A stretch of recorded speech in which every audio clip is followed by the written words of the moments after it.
Hello, everyone, and welcome back to another episode of Damsels Distressing. I'm Chloe. And I'm Olivia. And welcome, everyone.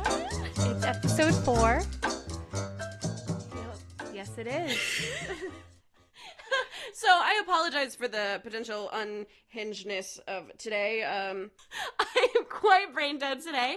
Bear with us, but it should be a fun episode. We've both just had, like, the busiest 2 weeks ever. Yeah.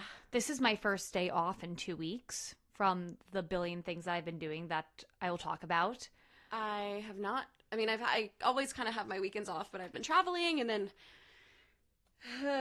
just work has been insane. And trying to catch up and breathe and trying to personal life as well as work life. Yes. And There trying to to dog as well because I have a puppy and she is wonderful, but it's a puppy. Yes, and it is. Anyone who has a puppy understands. I feel like I have a toddler right now. Anyways, so Olivia, Yes. you have some big news to share I with have everyone. some really big news to share with everyone. So, by the time this episode comes out, I will be in Canada because I got a contract with Disney Cruise Line to be a main stage singer actor on the Disney Wish. I'll be playing Flounder in The Little Mermaid and Ensemble and a couple other productions on the ship, and I am very, very excited. This is huge. I'm going to be in Toronto rehearsing for 2.5 months, and then I'll be in on the ship from June to December, so about 7 months. And yeah. Yay! I've been sitting on this news for about a month now. Yes. And I've been wanting to talk about it, but I just need to sign some contracts first. I'm so excited for you. I'm so excited. Goodness. So it's going to be awesome. Yes, You're gonna it's do going to so be great. It's going to be amazing. So that means for the rest of the year, we're going to be doing this podcast virtually. We're gonna see how that goes. Through Yes. whatever random Wi-Fi you can, I guess, connect to. But the good news is that I'll be in Canada for a bit, still on land, so I'll have plenty of time after rehearsals and days off to record some episodes, save some in case I don't have the best Wi-Fi situation. But this podcast, rest assured, will continue. We'll continue. We're gonna even in my absence. We're gonna try to pre-record a couple things as well. Yes. And yeah, I guess if I need to, I can grab Matt or someone to come fill your place for the week. If you are like, Exactly. I am drowning and I just need to sit by the Well, I hope I'm not pool." drowning. That wouldn't be good. That would not be good. Oh my goodness. Let's hope I'm on deck. So, unfortunately, that means you'll be missing yet another Taylor release. album drop. Yes. So, that's okay. That's okay. You will be missed if we do another release party, which But we will have a podcast episode about that. That's already we already have a release date planned for that one. I know. It'd be cool if you were here because we could do like a live reaction and put it on YouTube. Fun. Yeah. But that's okay. Yeah. Nevertheless. You also had a really big con this week. I did, yes. And a bit of a huge lifetime moment for Yeah. you. And talk about that. Okay, so I went to Catacon in Maryland, and it was so much fun. I cosplayed as Hera from Rebels and Ramona Flowers from Scott Pilgrim. It was just a Mary Elizabeth Winstead weekend. It was just a Mary Elizabeth Winstead weekend. I did a couple photo shoots. I got to hang out with a lot of my cosplay friends. Yay. And it was just so special. Especially getting to wear my Hera cosplay for the first time out in public. I had this little girl ask me if I was the real Hera. And you went viral on Twitter for it. I went viral on Twitter for it. And she was so cute and told me how much she loves Rebels. Oh. And her dad was like, she's been looking at you. She wants to talk to you. I was That's like, oh my so goodness. sweet. My heart exploded. That's so cute. Yeah, so. And then your other And then my other thing, which is also relating to Hera, actually.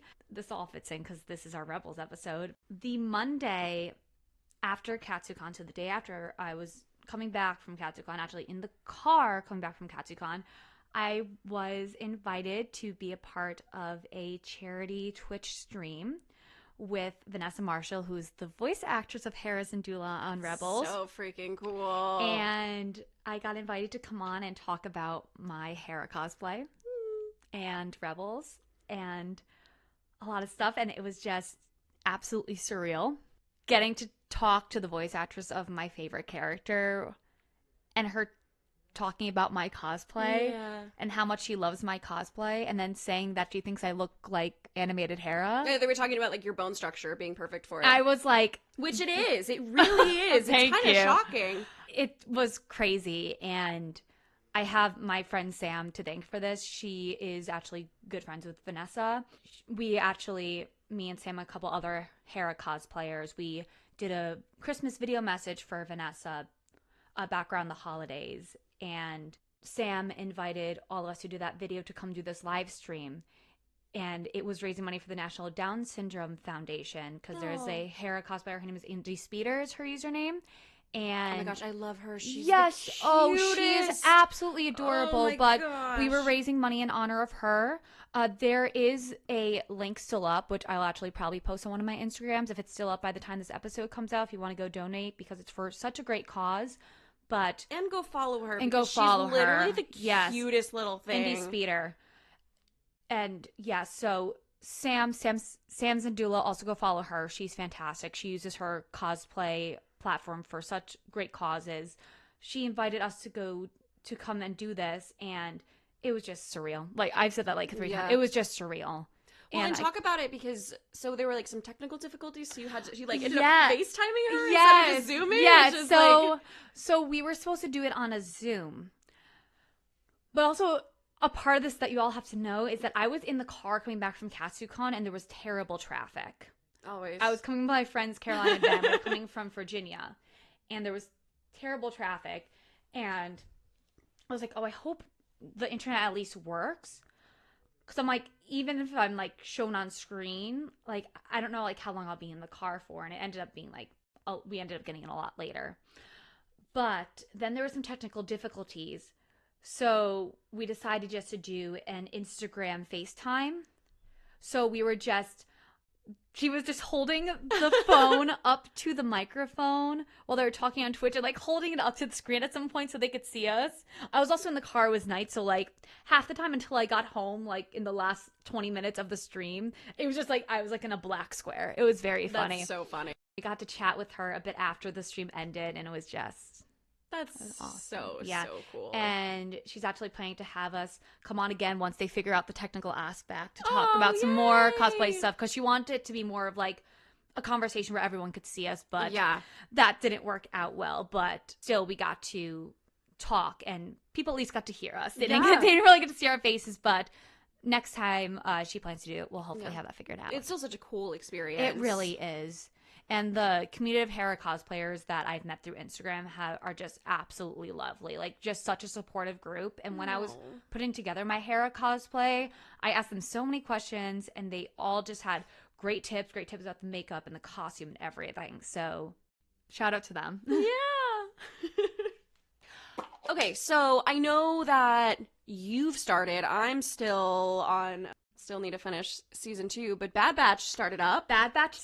I don't know anything. You can give brief, maybe light opinions, because I am not there yet. Yes. I'm really looking forward to the season. It has like a lot more urgent tone this season, because it is the last season. A lot is going on, as you will see when you finish the second season. But as we're going to talk about in this episode multiple times, Lucasfilm Animation, you will always be famous, because they are telling some of the best Star Wars stories out there. And let me tell you, one of the things I want to talk about today as we get into this conversation about Lucasfilm Animation, I know we were talking about some of it when you were watching Rebels for the first time, is that they do a lot of these plot lines that they're attempting to do in live action so much better. And the whole cloning plot line that they're trying to introduce into The Mandalorian is being done 10 times better in The Bad Batch.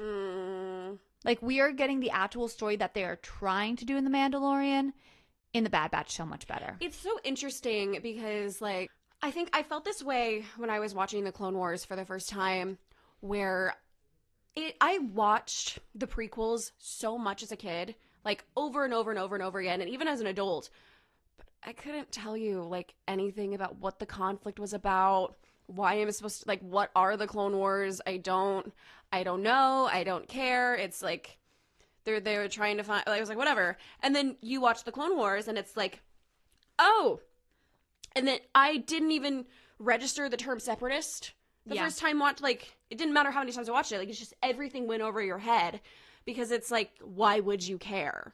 And now, after watching Clone Wars, you get a much greater appreciation.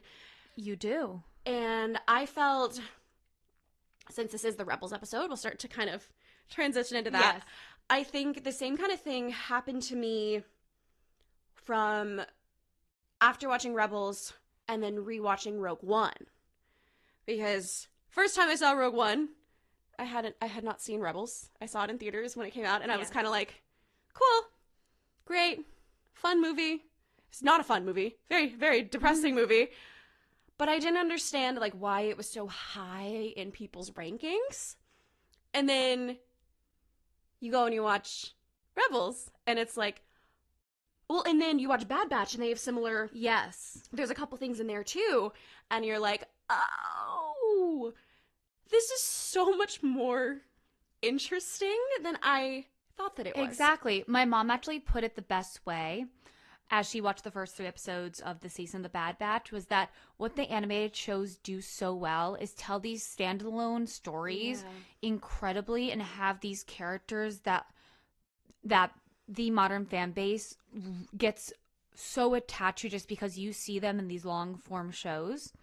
Plus, they fill in the blanks from what we didn't see in the movies or what should be expanded onto in the movies, because there's only so much that you could have in a 2-hour movie versus a series with 4 seasons and 60, 70 episodes. Yeah. So with that, should we talk a bit about Rebels? We should, and I'm going to let you take the lead here because I've only watched it once, and this is your whole world. This is my whole and thing. I will chip in as I can. Yes. But you take the lead. You yes. go. So, I first watched Rebels in April 2020, right at the start of COVID. Clone Wars Season 7 was coming out. So I've watched part of Clone Wars when I was younger, and I watched some episodes here and there. But when I found out the new season was coming out, I was like, I need to watch it all. So I binged all the Clone Wars, and then I started Rebels while Season 7 of Clone Wars was airing. So I was watching it in tandem. And when I tell you, I fell in love with this show so fast and so hard because I love the Clone Wars. I always will.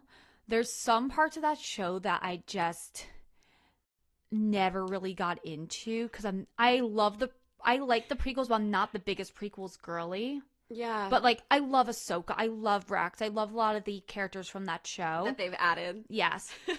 But something about Rebels, and also the fact that it's a continuous storyline with these 6 main characters for 4 seasons, when Clone Wars jumps around and it's focused as different arcs focusing on different characters. And certain characters that you're not going to care about. Yes. Why did Jar Jar Binks and Mace Windu have an arc together? My gosh, I skip all of those episodes. Jar Jar has a girlfriend. Yeah. Yes. Yeah. So, yes. Yeah. If you haven't watched the Clone Wars, surprise. And then there's like the random, like, not to be morbid, but there's like all the little like youngling episodes where they're running around and it's like, look how cute they are. And it's like, aw, great. You're all gonna die. But you know who's in those episodes? Oh boy. Hondo, who we'll talk about in great detail later. But what makes Rebels so special is that you follow these 6 main characters through these 4 seasons, and it's them. It's about them. Yeah. And they are some of the most well-written 3-dimensional characters in Star Wars, period. Yeah.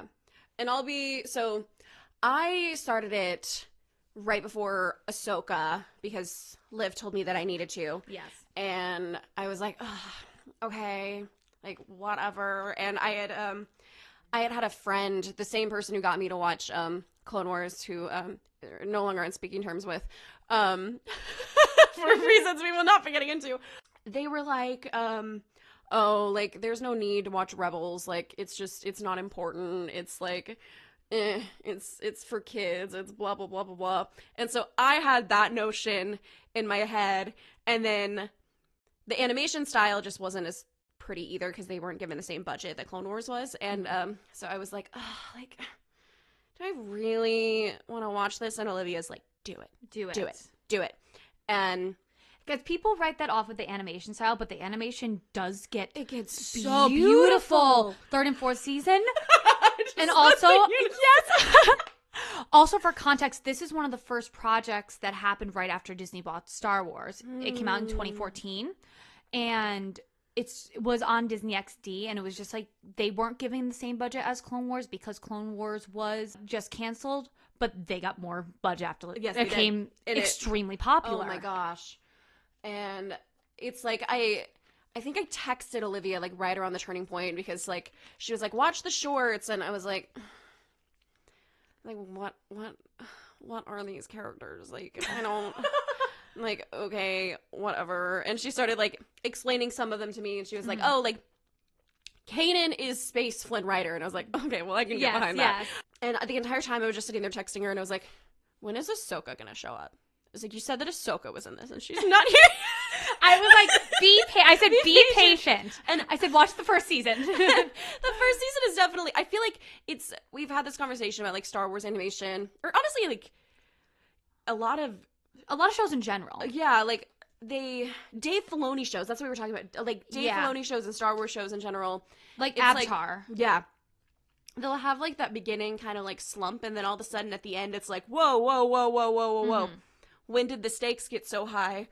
Why am I sobbing? Yes. And really for Rebels, like, we'll talk about the characters in a couple minutes in case you don't know who these characters are. But you got to get past like the first, like, even though I like all the episodes, like I'm rewatching it right now, and you appreciate the beginning a lot more once you've seen it. Once you've seen it, because also the first like 5 episodes are all about Ezra and Zeb, and I always forget there's so many Zeb-centered episodes, and Zeb is low-key everyone's least favorite character, even though he's not a terrible character, but he's everyone's least favorite. Is to Rebels what... Hold on, I have a good joke.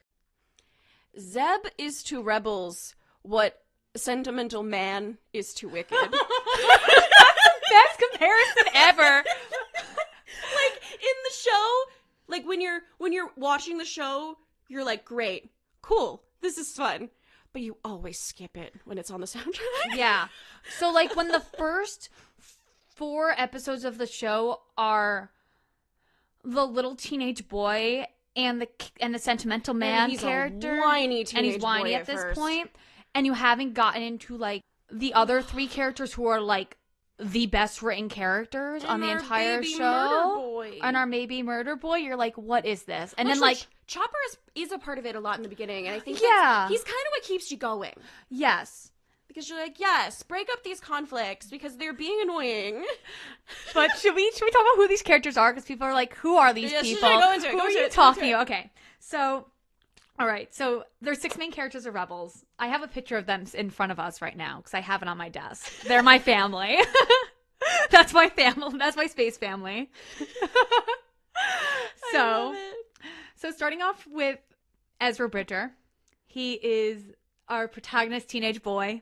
He's literally Aladdin. He is Aladdin. When I tell you the opening scene of this show is literally one jump ahead. It is. It literally is. And Ezra's voice actor sounds like Aladdin. Also recorded a cover of One Jump Ahead. Of course he did. And he like played that scene from the pilot. Oh, over stop it. So Ezra is a Force-sensitive teenage boy.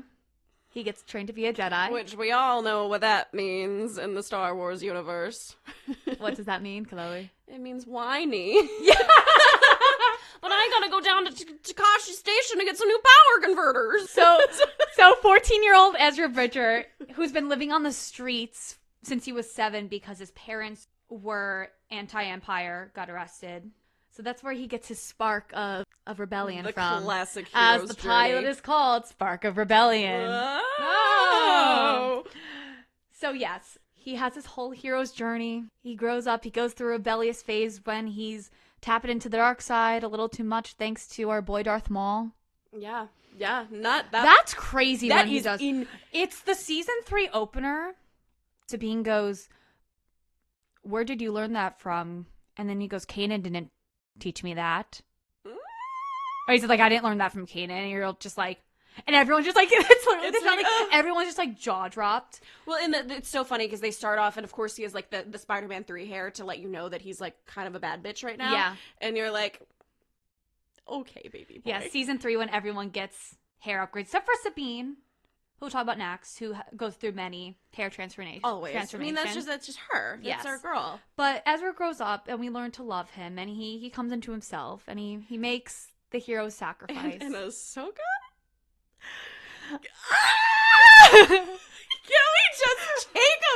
Can we take a moment?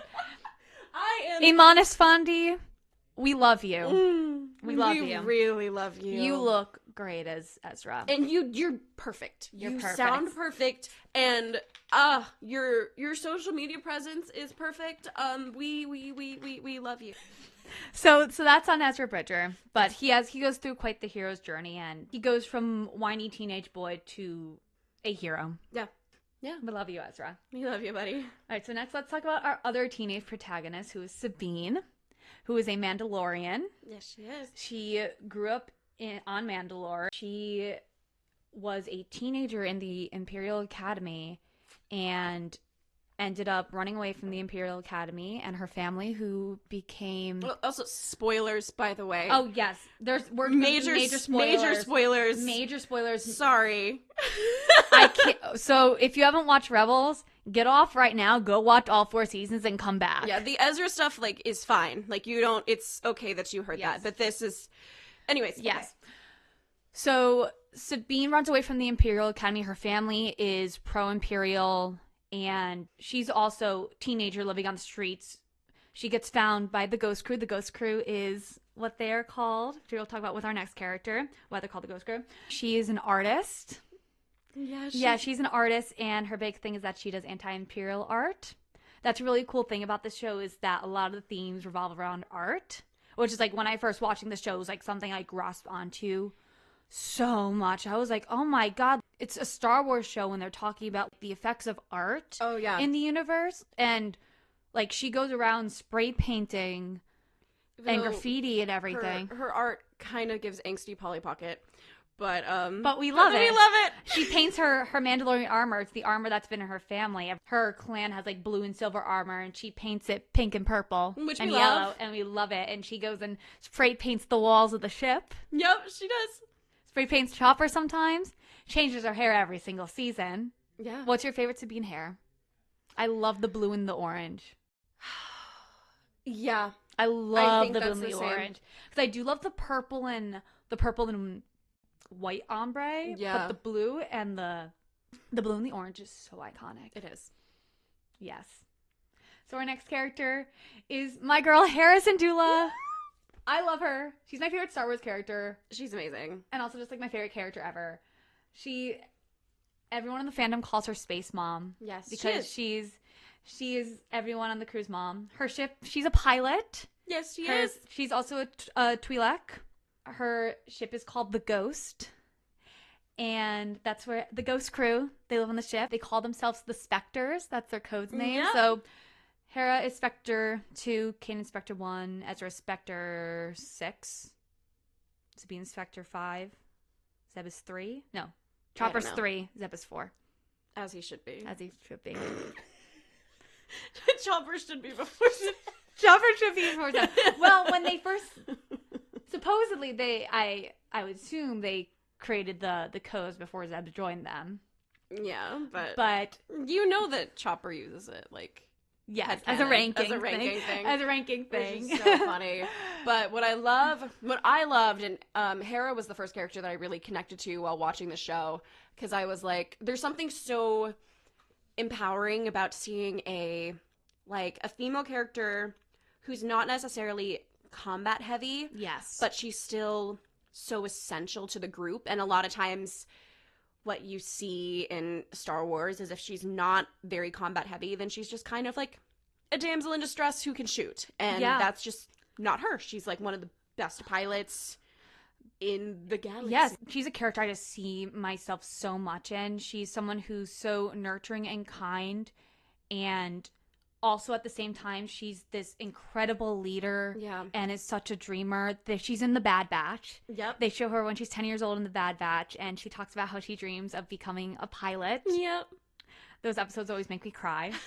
And her family's like not too keen about it. The female characters in the show are just so well written, just so incredible. So a lot of the episodes you see with her are a lot of these missions, like the Hera-centric episodes, I just think are some of the best. There's such a good one with her and her dad in season 2. She leaves Ryloth when she's about like 17 years old. Yeah. And it's just kind of on her own for a bit until she meets Kanan. And there's this really great episode where she finally kind of confronts her dad after all these years. Yeah. And basically the whole episode is about her being like, look, this was my dream to go out and fly, but I want to use this to help other people. Yeah. And that's something also so important to her characters, that like she is going to go help everyone. And she has this great line where she says, if you only fight for your own life, then your life is worth nothing at all. Isn't that a great quote? That's in the very first episode of the series. And that just sums up her character so well. It does. She will always fight, but it will always make sure she puts others before herself. Yes. Absolutely. But yes, we love Hera. We love her. We love Hera so and much. one of my favorite things about the show was she has such a weird dynamic with Thrawn. Yes. And that was such an interesting thing to watch that, like, because it's his weird admiration for her. The thing to know about Hera is that she just has like this incredible arc during the show with just rising in the ranks because of her passion for this rebellion. She starts out, she's just with the Ghost Crew. They're kind of doing their own thing, and then they become part of the bigger rebel cell led by Bail Organa and Commander Sato and Ahsoka helping out. And then she gets promoted to a captain. Mm-hmm. And then in season 4, she's all of a sudden General Syndulla. Yeah. And Thrawn has this admiration for her because they are the true foes in the show. Mm-hmm, a lot of people try and say it's Ezra and Thrawn just because they have the combat fights, but no, it's Hera leading her people and him leading his people. Yeah, I would say, like, the way that I viewed it, it's almost like a less explicitly kind of sexual version of Frollo and Esmeralda. He's just so fascinated by her to the point where he almost likes it when she wins. Yes. And it's really freaking creepy. Yes. So for context, Thrawn is the villain in season 3 and 4 of the show. Incredible villain. One thing about the show is that the villains are there's just such a good roster of villains. Yeah, there really is. And it's kind of a shame that if you've watched the show, you're very excited to see him come back in Ahsoka, but they really kind of failed in that show to show how intimidating he really is, because it's almost like they just assumed that you watched Rebels. Yes. And so there's a lot of people who are just kind of writing him off as just like a bland, boring villain, and it's like, but no! He's scary. Like, as we've talked about, he's scary, and like you said, he wants Hera to succeed, but also see them crumble and burst into flames. It's like he wants her to win a bunch of times so he can, like, I don't know, it's weird. It's almost like, that's why, it really does kind of feel like he's, like, kind of in love with her. And I've never thought about it like that. Weird. That was my thought as I was like almost like in a very predatory kind of way. I've never thought of it like that. Yeah, But that's interesting. That's the way you view it. Yeah. I just kind of got this weird vibe of like, there's just something there that just this creepy, condescending energy that's borderline obsessive with her. And it's like, no, sir, stay away. Interesting. Yeah. But that's very interesting to hear your because I know you've mentioned it briefly, but that's very interesting to hear how you view that. Yeah, I don't know, I pick up on those things a lot. I don't know. It made me very uncomfortable. But it's a kid's show, so it doesn't make you as uncomfortable as it could. But I don't know, there's just an overall vibe, because anytime he's just like, oh, that's Syndulla, as if he's like turned on by it. It's weird. It's so weird. It is weird. But do you know what I'm saying? Yes. Do you Hera Syndulla. Yeah, that's what he said. It's literally no, it's like Hera Syndulla. And then there's a scene when they're all like a pilot, and they're like, oh, like they're like all underestimating. He's like, no, don't underestimate Syndulla. And I'm like, ew, stop it, no. Thrawn is great, but he's very creepy. Very creepy. But speaking of being in love with Hera Syndulla, there's someone who is in love with Hera Syndulla so much that he's willing to die for her. Yeah. Well, we're just going right for it. Oh my goodness. Kanan Jarrus, the love of my life. Oh my gosh. He is Space Flynn Rider. Space Flynn Rider. What a man. Pour one out for our boy. Let's give it up for Kanan Jarrus. So, Kanan Jarrus. Voiced by the wonderful Freddie Prinze Jr. Jr. That was honestly one of those things where I was like, why did nobody tell me that sooner? And I would have started watching if you would have just said he was voiced by Freddie Prinze Jr. Let's just talk about the voice cast. Incredible voice cast. Taylor Gray voices Ezra. Tia Sakar, who is evil Eleanor from The Good Place, among many other shows. She is Sabine Wren. Vanessa Marshall, of course, who we've talked about, the wonderful Vanessa, is Hera. Freddie Prinze Jr. is Kanan. Dave Filoni voices Chopper himself, but that's not revealed until the last episode in the credits. I don't even know if I caught on to that. Yes, Chopper is credited as himself. It's ridiculous. Until the last episode. Zeb is voiced by Steve Blum, who has been in like every animated show ever. Thrawn is voiced by Lars Mikkelsen, who's brother of Mads Mikkelsen, who is also a Star Wars alum. Yes. Also, D. Bradley Baker voices the clones. Ashley Eckstein comes back to voice Ahsoka. Yeah. Sarah Michelle Gellar voices the Seventh Sister. Because Freddie got her to be a part of it. So anyway, Kanan Jarrus, the love of our life, was a Jedi whose real name is Caleb Doom. He survived Order 66, and he was out on his own for all these years until he had a chance meeting with Hera. There's a whole book about this called New Dawn. Yes. Highly recommend. And she sent me live text as she was reading it. It is all about Kanan and Hera meeting. Kanan and Hera are in love. No. They meet in a New Dawn. It's set about 5 years before the events of Rebels happen. Hera is 18 and Kanan is 22. Kanan falls in love with Hera by the sound of her voice. So sweet. Isn't that so sweet? And at this point, like, he's just in a terrible place.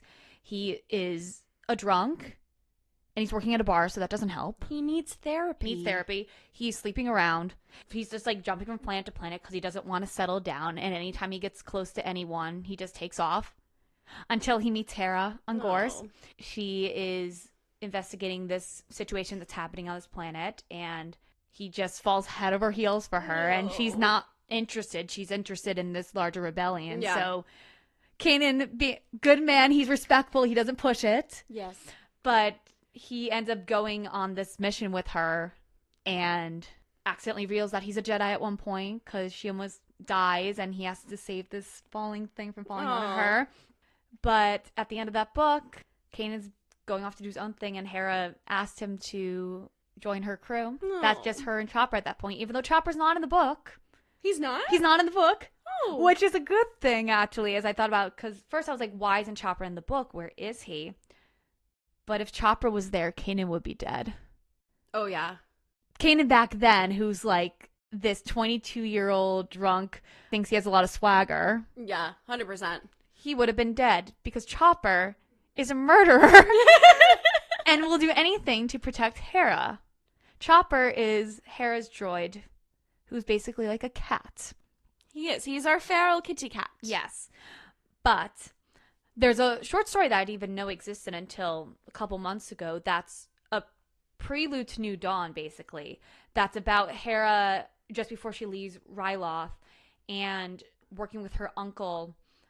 I think it's her uncle. It's someone there's something happening on the planet and Chopper's there. And right before she decides to leave Chopper on Ryloth to go investigate what's happening on Gorse. So that's why Chopper's not in New Dawn. Interesting. Great. I'm glad they wrote a little Yes, thing they in there. did.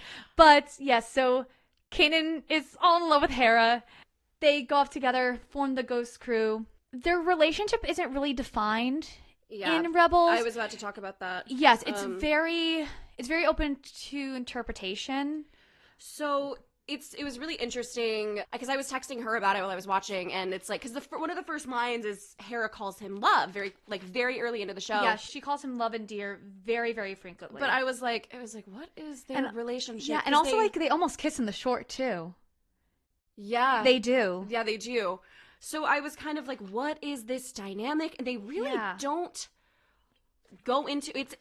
It's like it's always present, but there's not really anything explicitly happening. It's just kind of there until season 3, and it's just suddenly like in your face. And then it's like, yay, it's happening. And then bye-bye, Kanan. Yes, he dies in an explosion right after Hera says, I love you, and it's very sad. Let me tell you. Let me just tell you. So it like kind of accidentally got spoiled for me like right before the episode. But I thought like, this will happen in the finale. It's going to be one of those things. Or it'll be like the second to last episode. I was like, I got time. I'm good. And we're on this episode. And it was like this whole thing. And he got a haircut. And I texted Olivia and I said, oh no. Also at this point, for context, Kanan gets blinded by Darth Maul in the season 2 finale.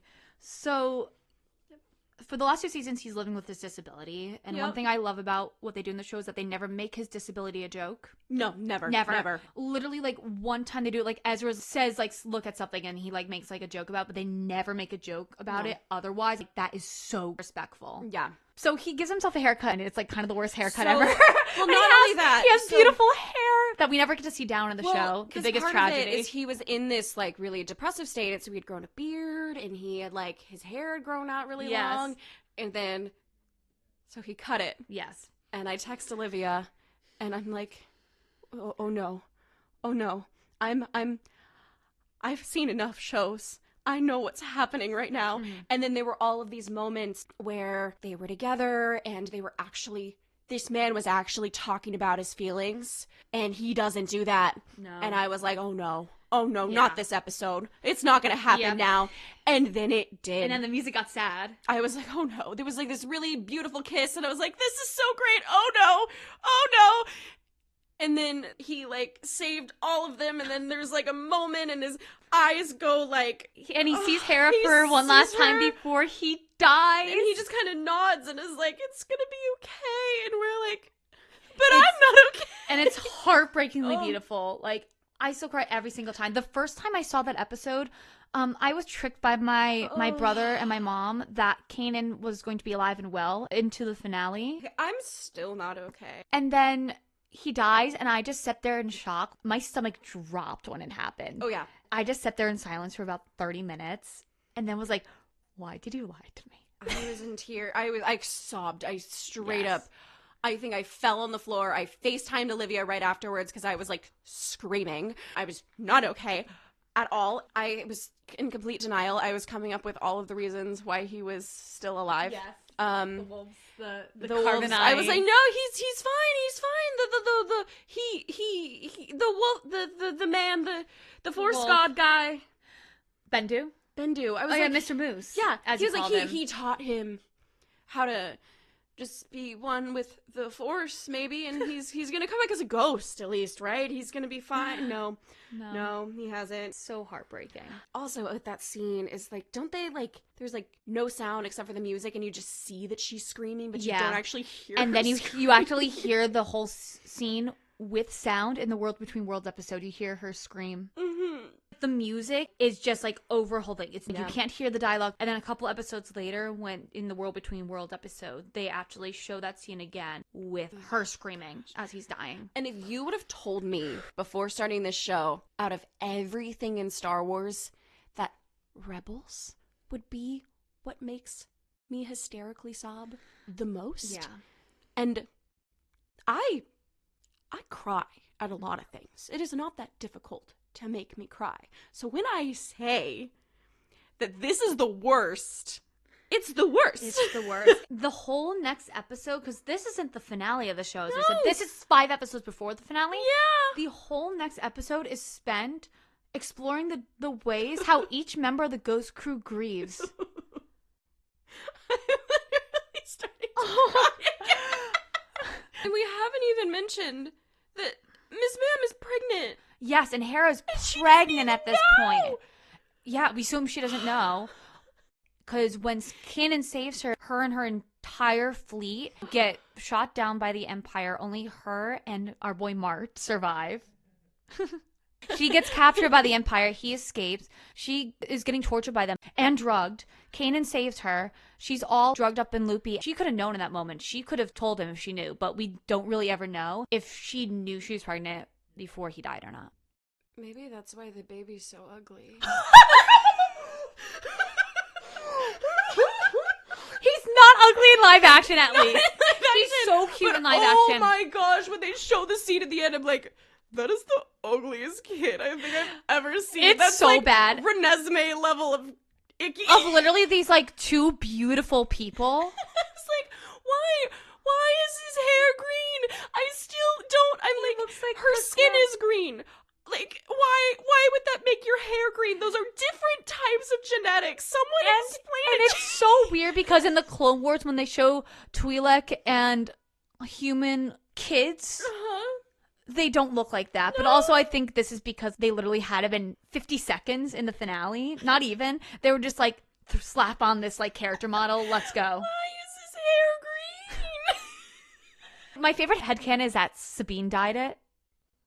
Which is kind of cute. That was kind of cute. Which is kind of cute. Ugly is that kid. what a Twi'lek and human kid would look like? But then in live action, he's adorable. Precious, he is adorable. And looks like so much like they did such a good job casting. They did a great job. Anyway. Yeah, so a lot happens surrounding Kanan's death. But one of the really great plot lines about Kanan is that he becomes Ezra's Jedi Master. But Kanan never became a Jedi Knight himself. Order 66 happened when he was still in his early teens. When they find Ezra on the street and Kanan starts having these feelings, like, I think this is a Force-sensitive kid. And then Ezra's like, I want to train. Yeah. And Kanan's like, I can't train you. I'm not a Jedi Knight. And he literally tries to go find... They hear one episode that Luminara is still alive. And they go find her and she's... And that was so Oh creepy. my god. That's one of the first good episodes. Yeah, that's that's after the whole like Ezra Zeb episode run. That episode with Luminara is like going to find Luminara is so Oh my gosh, it's so good. So a lot of Kanan's plotline in the first 2 seasons is coming back into his confidence. He has the training, he has the faith, and he can train Ezra. It's very interesting in New Dawn, too, because after Order 66, and there's a whole comic run about Kanan as well that adds to this, he cuts himself off from the Force. And he doesn't use the Force until that time that he saves Hera in that book. Of course. When you really look at it, Hera's the person that ignites him to get back in touch with his Jedi heritage. Well, she's the one who kind of convinces him to train Ezra. Back to Hera. She's the planner, the mastermind behind everything. She's why all this is happening. He sees her as such a light in the galaxy, such a force of light and good, that it makes him want to better himself. And that's just beautiful. It is beautiful. It's really beautiful. Like, they're my favorite fictional couple for that reason. They love each other so much and just see the good in each other so much, but it's never to the point of possession. Absolutely. And it's never to the point where they're trying to best one another or getting jealous of one another. In that episode, when she gets promoted to captain, it's because of Kanan. Kanan told Commander Sato, Hera needs to be the one to be promoted. It's her. She's the one who's doing this. I'm Spectre 1 to protect her. And I loved how they kind of did that. It's that great. He's Spectre 1 because it's all a ploy to show that she's really the mastermind. Spectre 2, they're going to go after him first and not her. We love a supportive king. Going into like relationships with Star Wars. That's like such a stark difference between like Ooh. Anakin and Padme. Kanan being a Jedi who is teaching stuff to a new generation in his own way. And never tells any of them, like, I can't have attachments. There's a difference between having attachments and love, but not possession. Yes. And that's his whole thing, is that attachment without possession. Like, he loves Hera. He loves the kids. They're space mom and dad. Yes, he loves his Ghost Crew kids, but it was never out of possession. And that's in a stark contrast to Anakin, whose whole thing was that possession caused his downfall. Yes. And that's also, before Kanan dies, he says to Ezra, I need you to go on this mission for me because of the way I feel for Hera. I can't let this cloud my judgment. I need to do this, but I can't let it cloud me so much that I end up killing someone because of it. Yeah. You could say because Obi-Wan has kind of a similar relationship with Satine where he doesn't, that's Clone Wars, sorry, jumping. There's not necessarily the possession there, but at the same time, he just experiences so much shame with it that he doesn't, that's what destroys their relationship, and then also her dying. It's nice to see a healthy relationship depicted in a world where there's very few. Really not a lot, because as much as we love Han and Leia, they are a mess. Yeah. Even though it ends so tragically and so beautifully tragically, there's not really a relationship label placed on it. It always acts like they're married, and like knowing that like they met 5 years before, and it's very much implied in the book that after the events of this book, they ended up being in some kind of relationship and like are until rebels. Hera always in the show is setting boundaries for herself between her work life and her personal life. Yup. Sometimes it is a downfall for her because she does get so sidetracked putting like the war first, and that's like her whole breakdown in the episode after Kanan dies, is that she, in her heart, she thinks that she put the war too much first, that she didn't pay attention enough to her and Kanan's relationship. And in season 4, when Kanan starts getting these like weird feelings like something's going to happen to him, that's when he's pushed the boundaries a little. His epiphanies with the Moose Man. Yes, like he kind of starts pushing like these boundaries that you could tell they set in their relationship a little, being like, what about our future together? And they have that really lovely talk where he's like, what about after the war? And she's like, I never thought about that. And he's like, I love you so much. Like, we need to talk about this. She thought that she didn't put enough of herself into that, which is so heartbreaking because she did, and they both did. But there's so much going on. And also, Kanan and Hera parenting teenagers, and they're barely out of their teens themselves. Hera's 24 in the first season. Kanan's like 4 years older. He's like 28. She's not even 30 at the end of the show. He dies. They're parenting teenagers. She becomes a mother to her own child. Literally. It's just like so heartbreakingly beautiful. It but is. Talk about soulmates. Talk about star-crossed lovers. Also, notice how long we've spent talking about Kanan and Hera, and we're not talking about Zeb. I literally have so many notes just about Kanan and Hera because there's so much to talk about. They're just such a beautiful relationship. They make me cry. When he says that the worst thing about being blind is that he can't see her. Oh my gosh. And then she goes, you could always see me. Just take a moment. Just take a moment. Should we talk about Zeb now? No. So we'll do a brief summary of Zeb. Zeb is a Loth-rat. He's purple. He's like the fun one of the group. He's the fun uncle. So like if Kanan and Hera are the parents, Sabine is the older sibling, Ezra's the younger sibling, Zeb is at the same time the middle child and the weird uncle. I was about to say, he's the weird uncle that just... You're kind of like, oh, why are you at Thanksgiving again? We do like Zeb, though. I always say that Zeb is at his best when he's with Sabine, because they kind of have, like, like, cousin energy. It's so fun. Oh, my God, because also the two of them just love blowing shit up.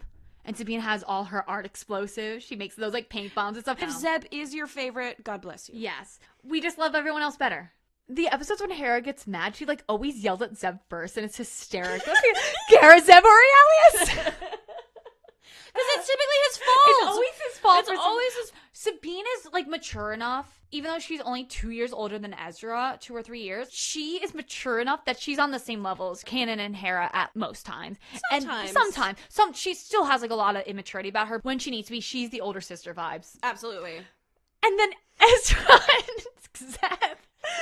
Oh god. Zeb does have some great episodes. There's 2 in season 2 that are great. His whole race, the Loth-rats, supposedly were all killed in a genocide by the Empire. And that's why they're fighting against Agent Kallus specifically, because Agent Kallus was one of the ones who led this genocide of the Loth-rat. So there's an episode called Legends of the Loth-rat where they find out that there are people of his race still there. Yeah. And then they go and they're trying to find this planet, and with the help of the Ghost Crew, and they find other Loth-rats there. Yeah. That's actually a gorgeous episode. It is. And then a couple episodes later is one of my absolute favorite episodes, The Honorable Ones, which is about Zeb and Kallus get stuck together on an ice planet, an ice moon. Remember, like I said, they're sworn enemies. Zeb watched his people die at the hands of Agent Kallus. It's a very intense episode. 80% of the episode is just them sitting on this moon talking about how they see these different sides, from Zeb being in the rebellion, being a Loth-rat, seeing all his people dead, and Agent Kallus, who started getting this guilt about how he felt deep down that it was wrong. Oh my god, it's so good. So good. We eventually find out that he becomes a mole. He does, yes. Agent Kallus has such a character arc. He does. He walks so Hux could prance. Yes, he did. And another thing of just the animated shows doing it better. And the live action. Did they stole that from Rebels, or did that happen first? Rebels happened first. Of course it did. Yeah. It's such a good plot line, and you find out that he's one of the Agent Fulcrums. Ahsoka's also an Agent Fulcrum. So it is eventually Cassian, which we'll probably do in the next season of Andor. They'll talk about that. But he's one of the Fulcrum agents. He's giving the intel to the Ghost Crew. I just put the Cassian thing together. You did? Well, because I wasn't watching Andor before, and so it didn't mean anything to me. I was just like, okay, who? And I'm like, so that was just a light bulb moment. So we're gonna get to that point. It's all gonna tie in together. I really need to finish Andor. You do. It's also a great show. It's so good.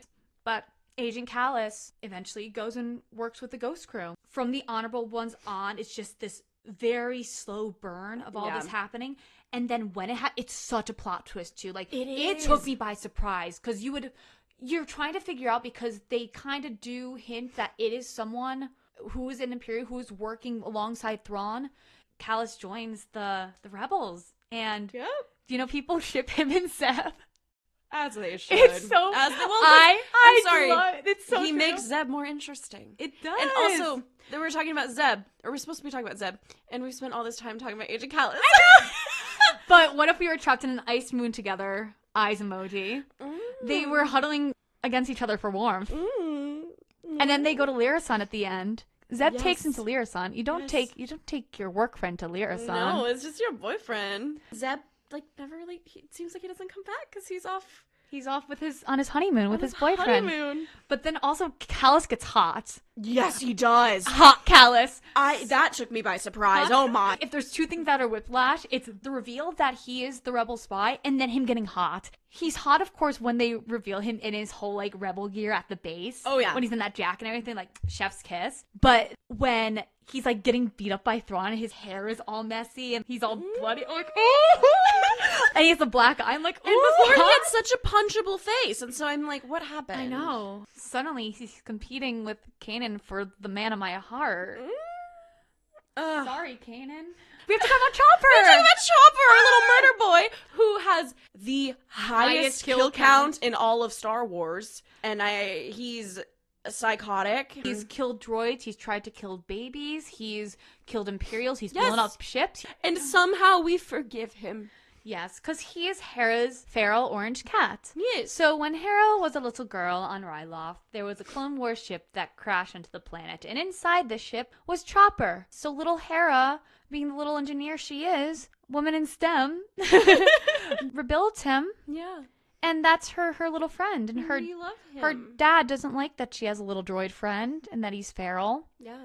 But we love him. And he protects Hera and comforts her when she's sad, when Kanan died. He holds her hand. Oh my gosh, the end of season 1, I always forget the scene happens.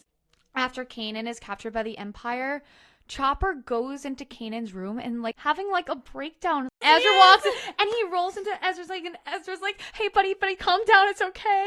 So Chopper hates everyone. He does go and tase Ezra all the time in front of his hands. He'll try and beat up Kanan if he disagrees with Hera.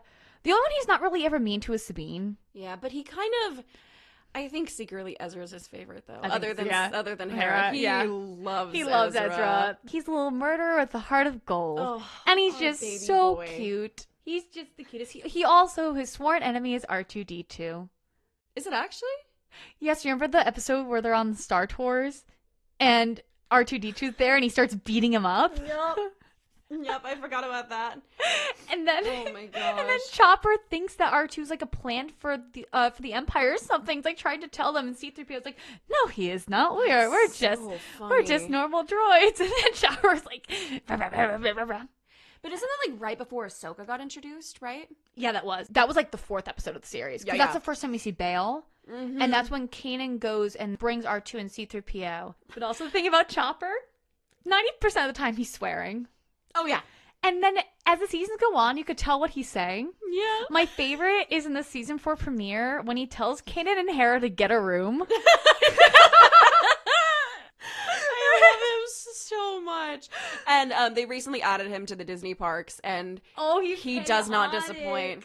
I'm starting to think we may have to do a part 2 because I'm realizing we just have so much that we can talk about, because I haven't even gotten into my thoughts on like the season 2 finale with like Ahsoka and Vader, and that insane craziness, because that was probably a major turning point for me in the series, where I was like, oh, this show's not messing around. No, that episode, Ahsoka and Vader are fighting, and she doesn't know that it's Anakin. Yes.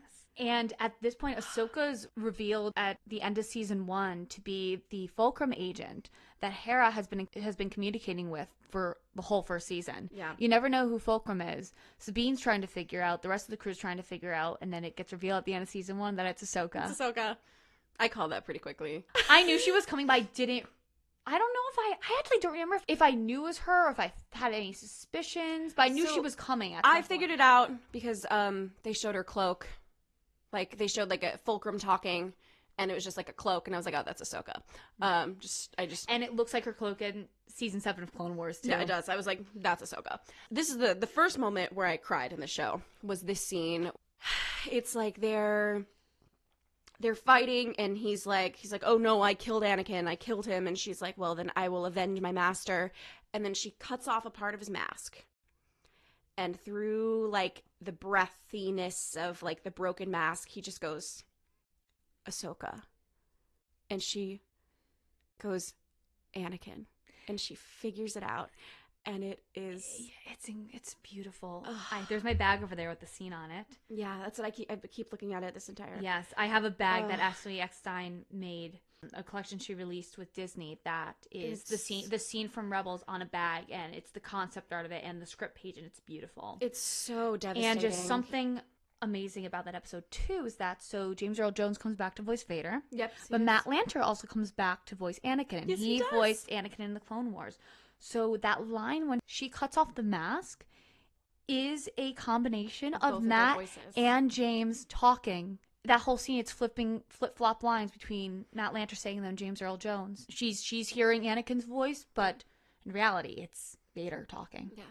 And I don't know how you can go into Ahsoka and appreciate literally any of it without that scene. Without seeing that. And then just a tiny little side rant about them trying to do the same thing in Kenobi. And it just feels so... It's the only interesting thing in that entire show. And it's so lackluster. And it's really disappointing because what should be a really powerful moment just really falls flat. And I think part of it is like, Obi-Wan knows it's him the entire time. And in Rebels, having these feelings, she gets this vision earlier in the season that he's still out there. And then her realization in that moment is so heartbreaking. And I would also argue for him that out of everyone, Ahsoka is probably the person he loves the most, only second to Padme. Yes.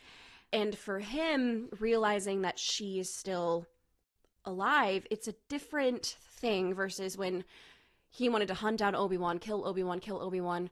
But with her, he hesitates.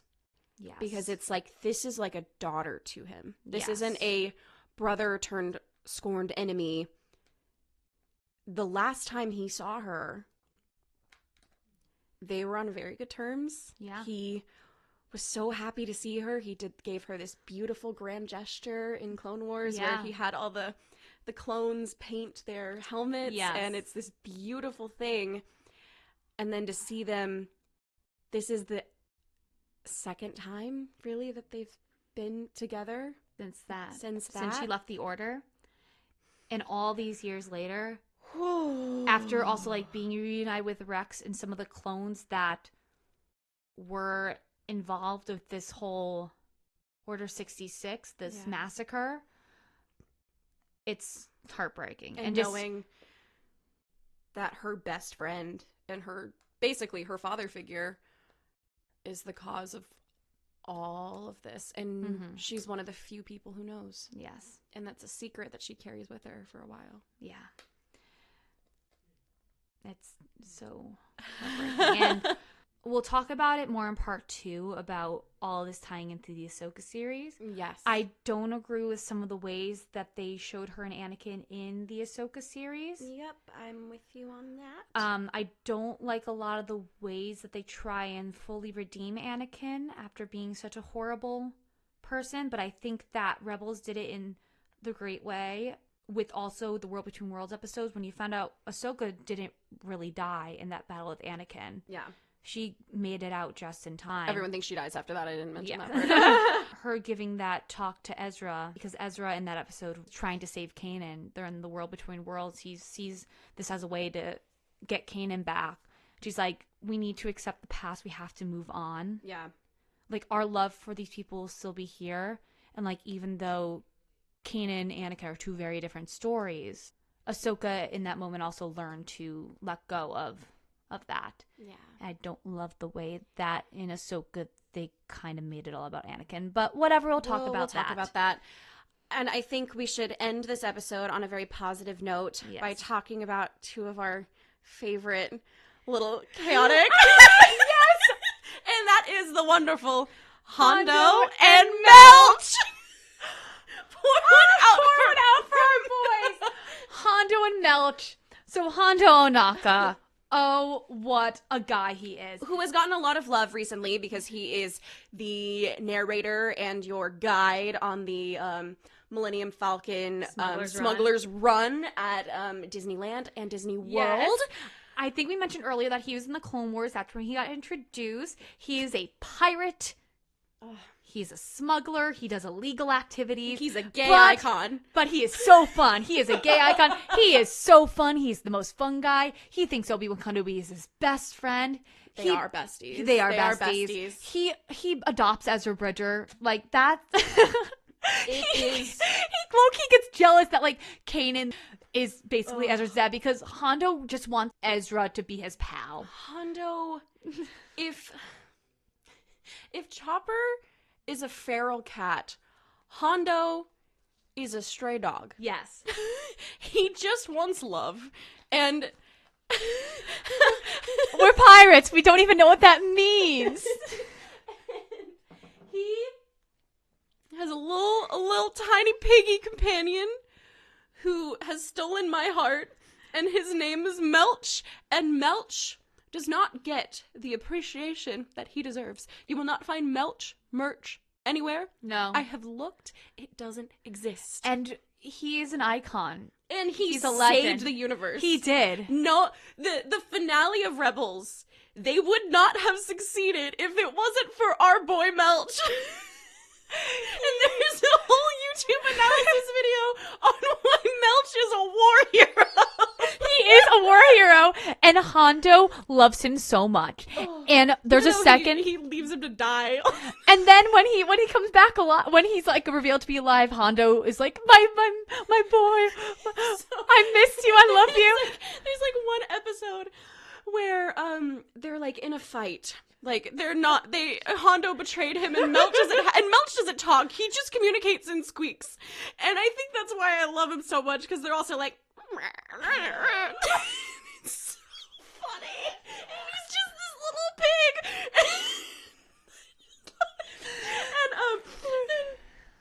And there's like a whole thing where like Hondo, who else are they with when they want the treasure? They only escape with one, like, there's supposed to be a ton of treasure that they're able to get, but they only escape with like one cart or like one box or whatever. And they're like fighting over it, and at this point Hondo thinks he left Melch to die. He thinks Melch is gone, and he's like, I get all the treasure for myself. And then he opens up the crate, and then there's just a happy little Melch, and he goes, and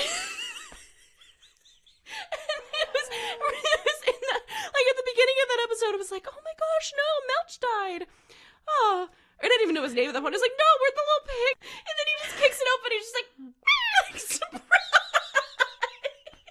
And I love it so much. But also, Hondo and Melch, are they gay lovers? Like, yes. What are they? It's when Hera has, I have to do my best Vanessa Marshall for this. Hera has the line where she goes, Hondo says something about Melch. It's in the finale. Melch is like running down the hallway, like shooting at someone. And Hondo's like, look at him go. Like, look at Melch. And then Hera goes, I'm sure you two have a very special relationship, Hondo. I love him. And then Hondo's like, well, yes. Melch is the most underrated character in all of Star Wars. And I will take that to my grave. I love that little squeaky pig boy. He just makes my heart so happy. And I was so scared. Again, I live texted her through every episode that I was watching. And if we could find the receipts where I'm like, oh no, Melch is in trouble. Please don't let Melch die. I asked you to like rank your favorite characters after the show, and you're like, Melch has to be on the list. Melch is in my top 5. I'm sorry. I love him so much. He's so stupid. He's your Glup Shitto. Do you know about Glup Shittos? I don't know if I know about Glup Shittos. Okay, so Glup Shitto it's from a Tumblr post that was made a couple years ago that was like Star Wars fans when their favorite random character comes back. Oh my god, Glup Shitto's back. Mel should be considered a Glup Shitto character where there's like no backstory. He's just like a silly little guy. He just is there. He's just there. So that's your Glup Shitto. And now every time that I write Smuggler's Run, I'm gonna be sitting there like, Where's Melch? Where's my boy? That ride would be... We love that ride, but it would be so much better with Melch. Could you imagine if, like... Because I know they have Chewie mode. If you could go into Melch mode. And it's just...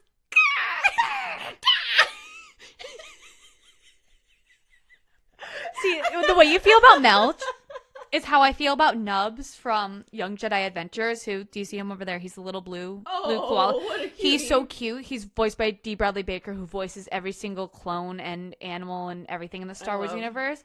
And he literally talks like Melch. He's like, so Nubs actually has merch. So every time I see a Nubs thing, I have to buy it. Where's the Melch merch? Where's the Melch merch? Funko Pop? Why does he not get any love? Hello to anyone who's listening to this who has a small shop who makes Star Wars merch. Can you make a Melch thing? I've seen some of you make Hondo stuff, but can you make Melch stuff? You need it. It needs Please to happen. make a pin at least. It'll go perfect on my Rebels pin board that's over there. It's so tragic, the lack of love for Melch. Yes. So as that YouTube video said, Melch is a hero. He's the true hero. He is the true hero of the series, and I stand by that. General Melch. Put him in command right next to Hera. Don't do General Melch. So, on that note, there will be a part 2. Yes, there will be a part 2. If you have not watched Rebels, you should watch it. And look out for our little boy, Melch. Yes. And show some love for the little pig boy. Anyways, I think that about does it, because if we keep going, then I don't know what's going to come out of my mouth. This will be 4 hours long. It really will be. Any closing thoughts? Melch for President 2024. Melch Thank for you President very 2024. Watch Star Wars Rebels. Canera supremacy always. Yes, always. May the force be with you. Thank you for tuning in, damsels, and we will talk to you real soon. Bye-bye. Bye-bye.